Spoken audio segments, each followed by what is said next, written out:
pretty jam-packed day scheduled for you, which includes speeches from Brittany Packnett, Mujige Cooper, ice cream from Smitten, a presentation from the Princeton Review. The list literally goes on and on. So we really hope you enjoy the day and make the most of it.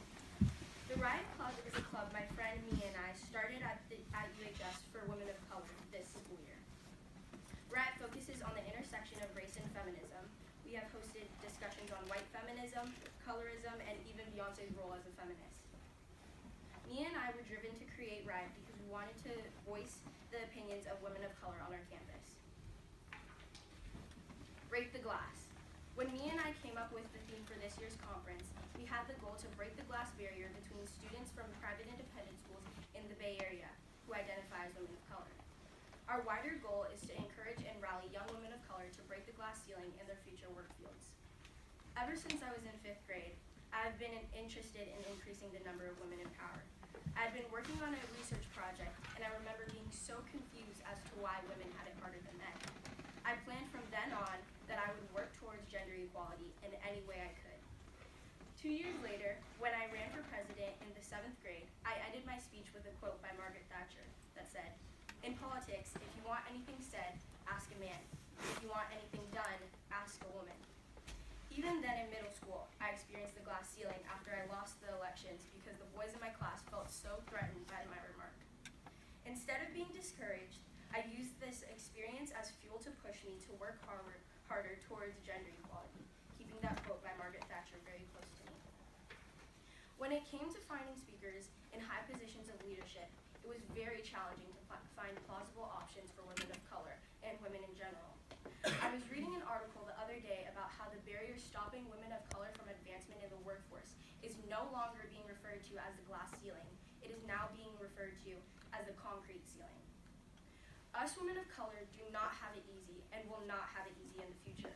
But I believe with spaces and events like this, we can gain the tools and skills to force those barriers open in any way possible. There were times where I felt that my idea of this conference would never materialize. People pushed the idea aside and said it was too big of a task to accomplish. There were even times where I myself thought I couldn't follow through with this. When I hit these hard patches, I kept repeating to myself, if you want anything said, ask a man. If you want anything done, ask a woman. I knew that the purpose of this conference was greater and much bigger than me, that there were people who needed this conference. Especially after the results of the 2016 elections, I knew that female students of color needed this conference more than ever. To me, creating this conference was much more than hosting a social event. I knew that we needed to hold a space where we, young women of color, could come together to reassure ourselves of our power and our worth. This conference was based upon the for us, by us mindset. This conference is for the girls who were teased for being too bossy in grammar school. This conference is for the girls who felt they couldn't speak up in a class because they were afraid of what their male classmates would say.